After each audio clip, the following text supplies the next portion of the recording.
네, 오늘은 바디메오 스피릿 첫 번째 우리 소리 지르라. 바디메오 스피릿 소리 지르라 라는 제목으로 하나님 말씀 증거하도록 하겠습니다. 예수님의 마지막 여행입니다.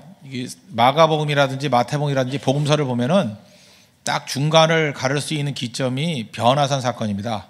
변화산에서부터 거기가 이제 변화산이 보통 말하는 헤르몬산이거든요. 헐몬산.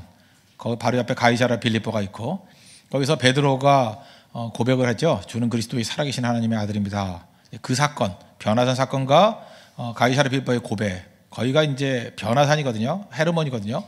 거기서부터 남쪽으로 쭉 내려와서 예루살렘에 오셔서 십자가 달리시고 죽는 겁니다.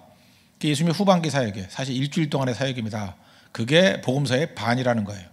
지금 그 반 되는 그 사역을 하고 밑으로 내려오다가 예루살렘 가기 직전 마지막에 방문한 곳이 여리고라는 것입니다. 여리고.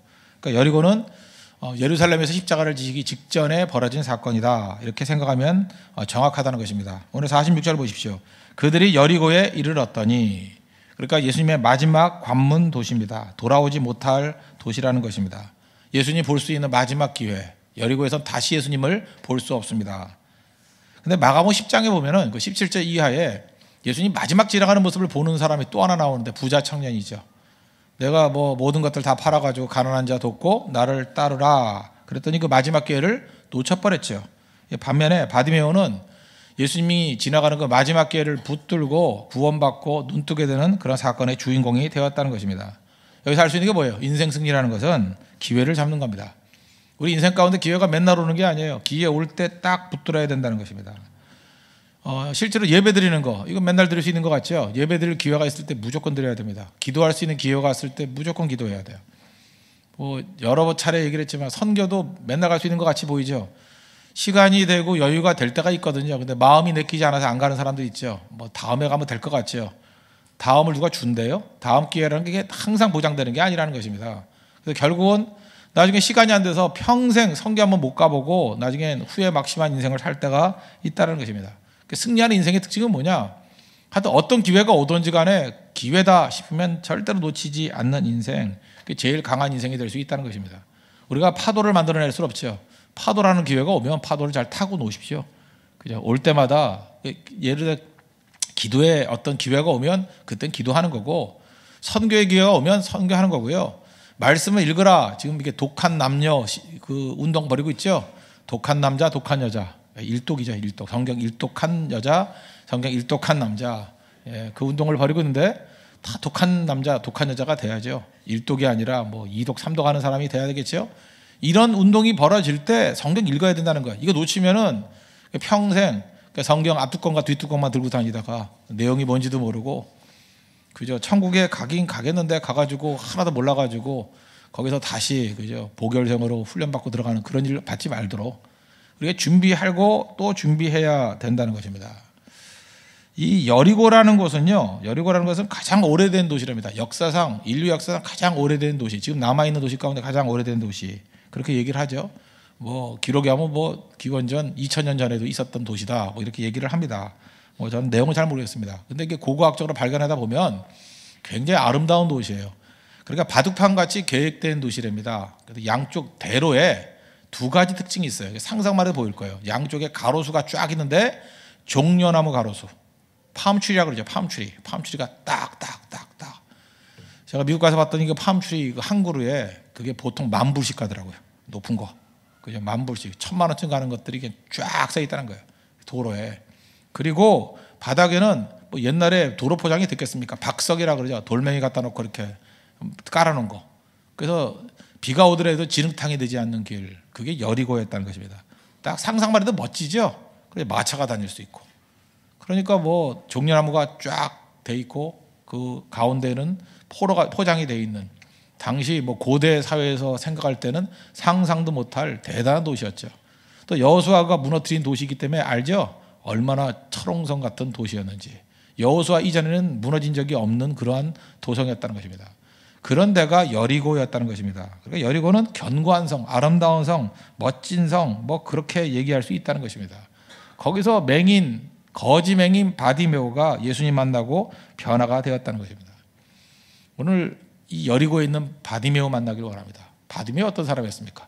그의 스피릿을 좀 배웠으면 좋겠는데 오늘 두 가지만 살피겠어요. 첫째는 이 바디메오 스피릿 가운데 제일 중요한 건 뭐냐면 소리 지르라는 거예요.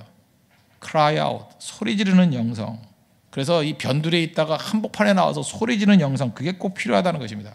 오늘 46절 보십시오. 그들이 여리고에 이르렀더니 예수께서 제자들과 허다한 무리와 함께 여리고에서 나가실 때 디모의 아들인 맹인거지 바디메오가 길가에 앉았다가, 그 여리고하고 바디메오하고 어울리지가 않죠.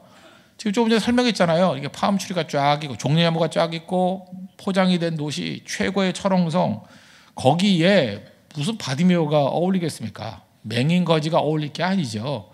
그러니까 뉴욕 그래놓고 뭐 홈리스 얘기하는 거 똑같잖아요. 어떻게 어울리지가 않는 거죠. 그런데 거기에 주인공이 바디메오가 되더라는 것입니다. 우리도 지금 착각에 빠지는 게 뭐냐 하면 너무 치장과 포장 문화에 익숙해져 가지고 그냥 세상에 대해서 우리가 잠깐만 이렇게 어울리는 존재가 되려고 노력할 때가 참 많이 있다는 것입니다. 여러분, 예수님과 어울리는 사람이 누굽니까? 교회와 어울리는 사람이 누굽니까? 지금 우리 알게 모르게 이렇게 생각해요. 그죠? 교회와 어울리기 위해서 일단 어떤 교회 갔더니 미남, 미녀들이 많이 있더라. 참 그 물 좋은 교회야. 뭐 이렇게 생각을 해요. 무슨 클럽과 교회를 착각을 하고 있는 거예요. 그 다음에 갔더니 뭐 공부 많이 한 사람 많더라. 박사학위 받은 사람 있고 명문대학 사람들 나온 사람들 많더라. 또 이렇게 슬쩍 가서 그래요. 부자들 참 많더라. 야, 타고 온 자동차 봤니? 뭐 하면서. 그 다음에 또 직업적으로도 뭐 교수도 많고 의사도 많고 뭐 그러더라. 뭐 요즘엔 또 잘 나가는 게 또 연예인이니까 뭐 연예인들도 많이 봤어. 뭐 이러는 거죠. 그리고 거기다가 이름은 모르지만 몸짱들이야. 그죠? 그 단추를 풀렀는데 얼핏 보이는데 그 남자 뭐 닭가슴살만 먹고 있는 것 같아요. 뭐 이런 식의 나름대로 뭔가 이렇게 내세우려고 그러고 화려한 것 같이 보이는 것, 그것을 예수님과 어울린다고 생각한다는 거예요. 그러냐는 거예요. 예수님과 가장 어울리는 사람은 누굽니까? 사실은 제일 연약한 사람들입니다. 예수님이 필요한 사람들, 구원자시잖아요. 맹인, 거지, 구원받아야 될 사람 아닙니까? 도움받아야 될 사람 아닙니까? 그게 교회라는 거예요. 근데 예수님에 대해서 우리가 엉뚱한 것을 어울린다고 생각하니까 문제가 되는 거죠. 보세요. 예수님께 오는 사람들, 제자들이 가라 그랬던 사람 가운데 다 예수님 필요했던 사람 아니에요? 제자들이 가라 그랬던 게, 애들은 가라. 예수님 뭐라 그래요? 어린아이 같지 아니하고는 천국에 들어갈 수 없다. 그 다음에 바리새인들이 와가지고 왜 세리와 죄인들과 밥 먹느냐 그랬더니 건강한 사람들의 의연이 쓸데없고 병든 자에게 쓸데있느니라. 내가 의인 부르러 온 거 아니다. 너희 같은 놈도 부르러 온 거 아니다. 죄인 불러서 구원시키기 위해서 왔다. 교회와 제일 어울리는 게 무엇입니까? 병자예요. 교회와 제일 어울리는 게 누굽니까? 죄인들이라고요. 그래서 이걸 잘 알아야 된다는 것입니다. 그래서 오늘도 마찬가지예요. 내가 이제 연약하다. 내가 죄인이다. 내가 정말 후회스럽다. 시간을 되돌리고 싶다. 뭐 과거에 돌아가서 내가 이렇게 사는 것이 아닌데 하고 후회 막심하다. 회개의 영이 철철 넘친다. 이런 사람이 예수님과 가장 어울리는 사람이 된다는 것입니다. 그래서 교회가 점잖고 이래가지고 어울리는 게 아니에요. 교회는요, 안정이 아닙니다. 교회가 안정적이다. 이건 어폐가 있어요. 이게 어떻게 교회가 안정적입니까? 병원에 갔더니 건강한 사람만 다 있더라. 그게 문제지. 병원이 병자들 모이는 게 병원이지. 건강한 사람만 다 있으면 무슨 병원이에요. 그렇지 않아요? 우리가 지금 착각을 하고 있는 거예요. 교회는 죄인들이 모이는 것입니다. 죄인들이 모여서 변화받고 예수님의 사람으로 변화되는 거, 그게 교회지. 그래서 교회는 안정이 아니고 좀 파격적이고요. 또 과감하고요. 또 야성이 있고, 그게 교회입니다. 교회는 죽은 사람들이 오는 곳이에요. 죽은 사람 살려야 되고요. 병든 사람들이 오는 곳이에요. 병든 자 살리는 거고, 자는 자들이 오는 거예요. 다 깨워야죠. 그게 교회의 사명이라는 것입니다. 그래서 점점 보세요. 교회가 이게 보수화돼 버린다. 뭐 보수화돼, 그게 세속화죠. 너무 괜찮은 사람만 모이는 거예요.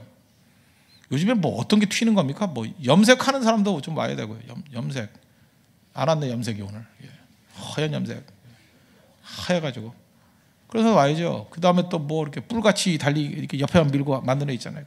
그런 사람도 좀 와야 되고요. 화려하고 뭐 여기다 쇠사슬 묶고 다니는 애들 있잖아요. 그래서 안녕하세요 했더니 피어싱을 이 혓바닥에 하는 애들, 뭐 이런 애 나와야 되고.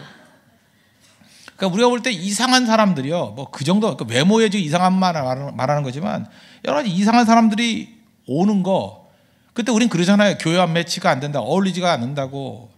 그게 교회예요. 무엇이 어울리는 거예요? 도대체가 우리가 보통 전통적으로 생각하는 교회답지 않다라고 하는 것들이 오는 게 교회하고 어울리는 거예요. 그리고 너무 그럴듯한 사람들이 모이는 거, 여리고성은 화려한 도시였다니까요. 팜추리가 쫙 있는 도시였다는 거예요. 거기에 어울리는 사람이 어울리는 게 아니고 바디메오가 예수님께 어울리는 사람이라고요. 그 도시에서의 바디메오. 우리 그런 의식을 반드시 가져야 된다는 것입니다. 그때 바디메오가 했던 일이 뭐예요? 예수님께 나아간 거죠. 오늘도 여러분들 지금 많은 사람들이 이게 인간관계에 있어서 상처 입은 사람 많습니다. 어떤 사람은 그래요. 뭐 우리 노래도 있었죠. 뭐 임재범이 불렀던 거. 사랑보다 깊은 상처. 나 이 노래 별로 안 좋아해요. 이게 전제가 틀려서 사랑보다 어떻게 상처가 깊어요? 이건 어폐도 이런 어폐가 있어. 사랑보다 깊은 상처. 아니에요. 상처보다 깊은 사랑. 그거 하십시오. 밤낮 상처 그러지 말고 아무리 상처가 커도요. 상처보다 더 깊은 사랑이 있습니다. 그 사랑하고 빨리 결혼하고요. 빨리 그 사랑 만나가지고 밝게 방시방게 웃고 다니고요. 우거지탕 그만하고. 상처보다 깊은 사랑이 있어요. 그 사랑 만나야 돼요. 일단 하나님의 사랑이 훨씬 더 큰 거고, 또 사람과의 사랑에서도 진짜 사랑 만나면요 상처보다 훨씬 깊은 사랑이 있어요. 그 사랑 만나야죠. 바디메오 보십시오. 상처가 있잖아요. 상처보다 깊은 사랑이죠. 사랑보다 깊은 상처가 아니라. 금지곡 만들어야겠어요. 그런 거 자꾸 듣고 그거 하지 말라고요. 상처 입은 이 바디메오가 했던 일이 뭐예요? 소리 질렀죠. 이 크라제인이란다는데 거기서 영어에 cry가 나왔어요. cry out. 소리 질렀다고 얘기하죠. 그는 원래 길가에 앉아 있었습니다. 길가가 뭐예요? 이 팜추리 쫙 있을 때 그 가운데 설 수가 없죠. 구걸하는 인생, 동정받는 인생이니까 사이드로 밀렸어요. 길가에만 있던 인생이었어요. 그런데 예수님 지나간다는 얘기를 듣고 소리 지르면서 길 한복판으로 뛰쳐나오잖아요. 그리고 이게 필요하다는 거예요. 오늘 47절 보십시오. 나사렛 예수시란 말을 듣고 소리질러 이르되 다윗의 자손 예수여 나를 불쌍히 여겨서 하거늘. 많은 사람이 꾸짖어 잠잠하되 조용해 그랬다는 거예요. 그랬더니 더욱 크게 소리질러 이르되 다윗의 자손이여 나를 불쌍히 여기소서. 예수님께 나아가서 소리 지를 때 꼭 반대하는 세력들이 있습니다. 넌 빠져 그러죠. 제가 얘기했잖아요. 마귀가 쓰는 방법 중에 하나가 뭐냐 하면 우리 주눅 들게 만드는 거라니까. 기를 빼버리는 거라니까요. 기 빠지는 것 중에 하나가 뭐예요? 너 몇 살이야? 이러면 기가 팍 죽잖아요. 안 그래요? 너 어느 학교 나왔어? 뭐 이러면 못생긴 게 뭐 이런 말들 한마디 들으면 그냥 기가 팍팍 가는 것들이 있어요. 내가 다 안다니까. 기 죽이는 거. 살 좀 빼. 그러면 기 팍 죽어버리고. 어디서 성경한 주제에 팍 죽어버리고. 정말 약점들이 다 있잖아요. 그래서 기 팍 죽이 주눅 들게. 넌 빠져. 넌 나서지 마. 넌 안 돼. 그럼 끝이에요. 네 주제에 뭐 그렇게 기 죽이는 거예요. 완전히 빠지게 만드는 거예요. 이게 세상에 하는 일입니다. 마귀가 하는 일이에요. 주눅 들었어요? 안 들었죠. 이게 바디메오 스피릿이에요. 절대 기죽지 않는다. 절대 기죽지 않는다. 절대 주눅 들지 않는다. 마귀의 목적이 뭔데요? 낙심 주는 목적이 뭔데요? 중단하는 건데. 이유가 뭐든 간에 중단시키는 건 다 마귀로부터 온 겁니다. 누가 중단하래요? 힘 다 빠지게 만드는 거예요. 중단하게 만드는 거예요. 뭐 하다가 말고 그죠? 중단하게 만드는 거. 뭐 물론 지쳐서 그런 것도 있겠죠. 지치게 만드는 것도 마귀 아니에요? 지치게 만드는 거. 우리가 언제 우리 힘 갖고 있어요. 하나님의 능력 의지해서 가는 건데 그게 안 되게 만드는 거. 넘어지게 만드는 거. 더 이상 못하게 만드는 거. 그 상처죠, 상처. 마가복음 10장에 보면 2명 나온다 그랬죠. 부자 청년, 바디메오. 사람으로 2사람이 등장하는데 만약에 부자 청년한테 어떤 사람이 가가지고 야 예수님께 가지 마, 넌 빠져, 뭐 잠잠해 막 이랬으면은 금방 포기했을 거예요. 부자 청년이니까. 그런 매너를 알기 때문에. 매너가 중요하기 때문에. 이미지 관리하는 사람이니까. 이미지 관리하잖아요. 집론도 아주 고상한 거 하고. 근데 재밌지 않습니까? 하나님께서는요 어떤 사람을 쓰시냐면 관리할 이미지가 없는 사람을 주로 쓰셔요. 그래서 교회에서도 이렇게 관리할 이미지가 많은 사람들은 아직 멀었어요. 그 아직 스타일도 더 구겨야 돼. 뭐 밤낮 거울 보고 뭐 자기 뭐 이렇게 멋진 말로 표현하고 이렇게 우아하고 그 우아한 사람은 아주 그 주접을 떠는 모습을 보여줘야 그때부터 쓰임 받아요. 하나님께서. 그 공주같이 이런 사람들 공주 하나님이 안 써요. 거의 무수리를 쓰시지 절대 쓰실 리가 없어요. 그죠? 다 깨지고 난 다음에 사용하는 거지. 한번 잘 보세요. 그 이미지 구긴 사람도 다 사용하세요. 바울 지금이니까 바울이죠. 바울이 사역할 때 가는 곳마다 의심받았잖아요. 저거 핍박자 아니었냐, 포행자 아니었냐, 내 죽이는 거 봤다. 스타일 다 구긴 사람이에요. 그래서 자기 것 내세울 게 없어. 그게 바울이에요. 지금이니까 바울이 이렇게 추앙받는 거지. 당시 죽을 때까지 바울은 스타일 구긴 사람이었어요. 저런 게 무슨 사도라 그러냐. 자칭 사도 그러고 고린도후서에서 심지어 자기가 개척했던 고린도 교인들도 사도성 잘 인정 안 하려고 그랬어요. 그거 아세요? 그렇게 돼버렸다고. 스타일 구긴 사람들, 다윗 스타일 다 구겠잖아요. 살인해, 간음해, 뭐 스타일 다 구겠지. 뭐 다윗이 지금 지나놓고 보니까 뭐 다윗이 이런 거지. 당시에 봐요. 다윗에 대해서 얼마나 공격할 게 많아요. 스타일 다 구긴 사람이었어요. 모세 살인당하고 살인하고요. 뭐 광야에 40년 동안 푹 썩은 스타일 다 구겼잖아요. 베드로 뭐 예수님 부인하고 뭐 저주하고 도망치고 스타일 다 구겼잖아요. 그렇다 그러면 지금도 관리할 이미지가 있습니까? 내가 볼 때 그래. 이미지 관리하는 사람 치고 내가 볼 때 크게 쓰임 받을 사람 없어. 그게 선비라 그랬잖아요. 지도자는 두 종류가 있는데 선비가 있고 리더가 있는데, 리더는 뭐예요? 스타일 다 구겨지더라도 원하는 거 하고야 만다. 대표 링컨은요 자기 뜻을 관찰하기 위해서 전쟁까지 했다는 거 잊지 마십시오. 전쟁도 불사했어요. 남북전쟁 아니에요. 그게 리더예요. 리더. 화면 이미지 관리만 하면서 뭐 자기 혼자 깨끗한 척하고 하는 사람들은 선비예요. 선비. 역사에 사실 별 필요 없는 사람들이야. 지 잘난 척하다 끝나버리는 거. 선비 되지 마십시오. 성경에 언제 누가 선비되래요. 여러분 십자가 못 박을 것 중에 하나도 자기 이미지예요. 근데 마귀는 우리에게 계속 그러잖아요. 이미지로 승부 보라고. 누가 그랬어요? 절대로 아니죠. 이미지 아닙니다. 어떤 의미에서 하나님 앞에 본질이죠. 부자 청년은 약한 거예요. 그래서 중산층이 생각보다 별로 강하지 않아요. 이미지 관리하고 겁에 부들부들 떨고 뭐 누가 욕 좀 하면, 그러니까 이렇게 생각하면 돼. 누가 욕 좀 하면 다 따라가 버린 사람은 그건 쓰임 받지 못해요. 욕 먹으면 그러죠. 나 장수하겠는데 그러고 가야죠. 그죠? 그런 배짱이 있어야 되는 거지. 바디메오는 거지잖아요. 진짜 거지 같은 놈이야. 거지 같은 놈, 거지예요, 거지. 거지 같은 놈도 아니에요. 그냥 우리 거지 같은 놈 그래도 화가 나는데 이 거지야. 어떻게 하셨어요? 이렇게 나가잖아요. 그죠? 이 눈에 뵈는 게 없는 놈 어떻게 하셨어요? 눈에 뵈는 게 없어요. 맹인이야, 맹인. 이 거지 같은 놈, 눈에 뵈는 게 없는 놈. 다 욕인데 그게 자기 사실이에요. 자기 아이덴티티야. 어떻게 하셨냐고. 그리고 소리 지르잖아요. 할 수 있는 건 소리 지르는 것밖에 없으니까. 바디메오 되십시오. 안 되면 바디메오 빨리 되도록 무너져야죠. 그때부터 진짜 파워가 나와요. 이게 잡초예요. 이게 바닥 인생이고 소리 지를 수 있는 거. 여러분 입속에서 이 mercy라는 단어, have mercy on me, 나를 불쌍히 여기소서, 이게 말이 쉽게 나오는지 알아요? 하나님 앞에서도 그 말 잘 못해요. 하나님 나를 불쌍히 여기소서. 그거 하면 내가 뭐가 불쌍해? 뭐 이렇게 생각하는 사람 많죠. 차마 그 얘기가 안 나와요. 근데 하나님 앞에서는 지극히나 쳐야 돼. 나를 불쌍히 여겨주십시오. Have mercy on me. 그게 기도해요. 하나님 나를 불쌍히 여겨달라고. 주님 버리시면 내가 어디 가냐고. 갈 곳이 없다고. 거기서 파워가 있는 거예요. 누가 그런 고백을 해요? 진짜 거지가 해요. 진짜 맹인이 한다고. 아무것도 없는 사람들. 사도 바울 자기 다 있을 때 이 고백 못했어요. Have mercy on me 언제예요? 다 죽게 됐을 때. 다 쫓겨다닐 때. 그때 하는 거예요. Have mercy on me. 나를 불쌍히 여기소서. 이게 우리를 승리케 만든다는 것입니다. 어린아이들 보세요. 어린아이들 깐나라기들 뭐 1살쯤 되는 애. 걔네가 말을 해요. 걸을 줄 알아요. 할 줄 아는 게 뭐 있어요? 우는 거 하나. 우는 거 하나로 자기가 필요한 거 다 채우죠. 울면은 기저귀 갈아줘. 울면 먹을 거 줘. 뭐 울면은 뭐 자리도 바꿔줘. 자꾸 울면 나가자는 뜻이구나. 그건 다 데리고 나가고. 그러지 않아요? 우리 집 강아지 개, 그 하늘이만 봐도 알아. 걔 말 못해요. 한국어도 못하고 영어도 못하고 일본어도 못하고 못하러. 걔는 짖지도 않아. 그놈의 걔는 짖지도 못하는 개야. 잘 안 짖어요.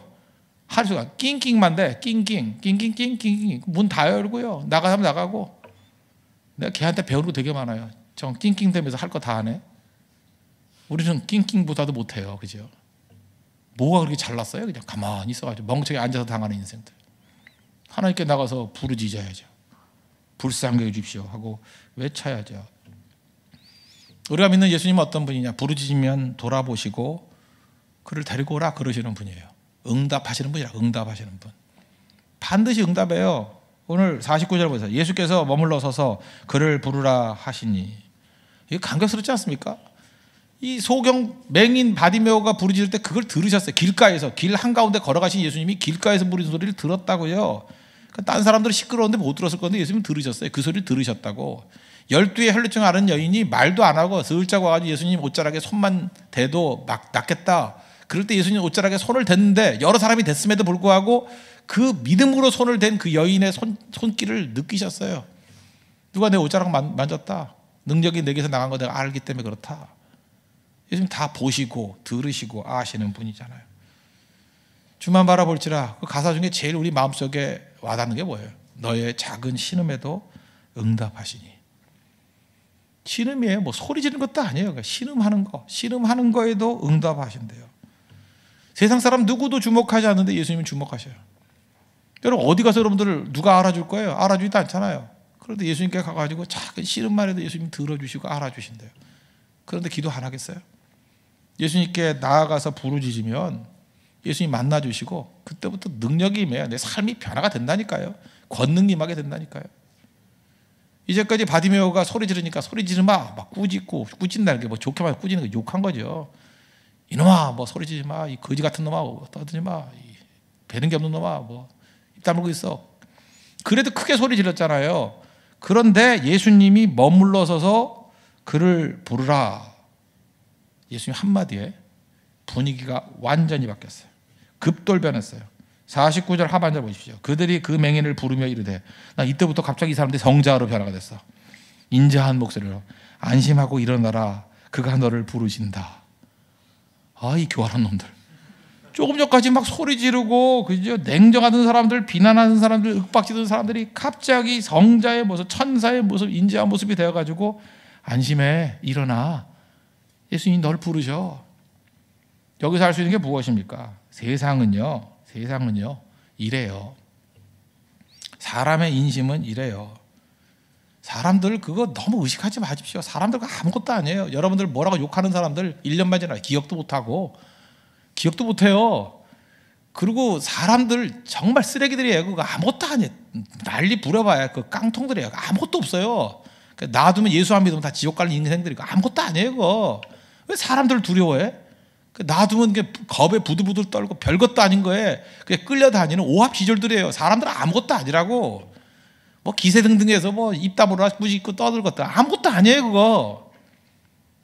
예수님만 바라보세요. 예수님만. 예수님이 내가 기도했을 때 머물러 서시고 그를 부르라 하시면 인심이 바뀌어요. 환경이 바뀌고 세상 모든 게 다 바뀌어버린다고. 사람 의지하는 사람들은 다 배신감 느끼게 될 것이고 세상 모든 사람들이 다 배척한다 할지라도 주만 바라볼지라.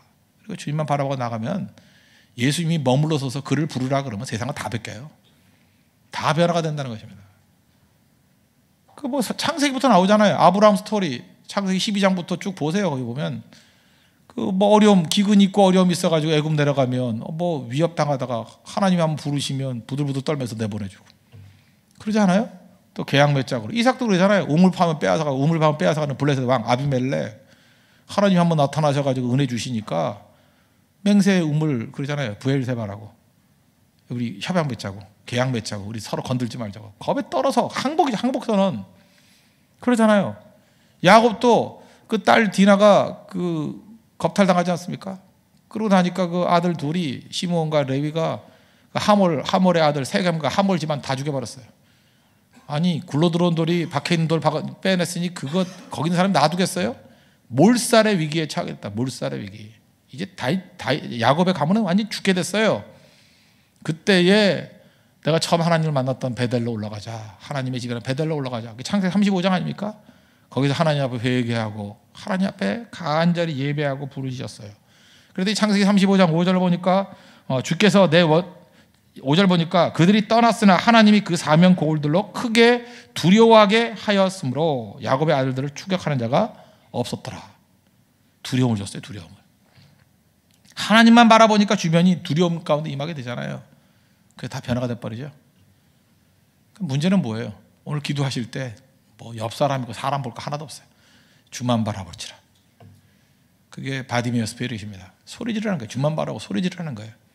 그러면 인심은 다 변합니다. 사람은 맨날 변해요. 사람 바라보고 뭐 하려고 그러지 마십시오. 하나님 바라보고 예수님 바라보고 그러면 때가 되면 주님이 높여주셔요. 그냥 종교이잖아요. 주님이 인정하면 네가 높임 받는 거예요. 뭐 맨날 비천할 줄 알아요. 맨날 수치당할 줄 알아요. 주님이 한번 쳐다보시고 그를 내게로 데려오라. 그럼 그 사람 주인공 되는 거예요. 한없이 높여주신다는 것입니다. 빌립보서 2장에 나오잖아요. 낮추지만 주님이 다시 높여주시는 그 은혜가 있다고. 오늘 주로 말미암아 다시 드높여지는 하나님의 거룩한 은총을 맛볼 수 있는 우리 믿음의 종 되기를 바랍니다. 부르짖읍시다. 오늘 주만 바라볼 때 승리하게 될 것입니다. 우리 다 같이 자리에서 일어나겠습니다. 주만 바라볼지라 찬양하겠습니다. 그리고 기도합시다. 주만 바라볼지라.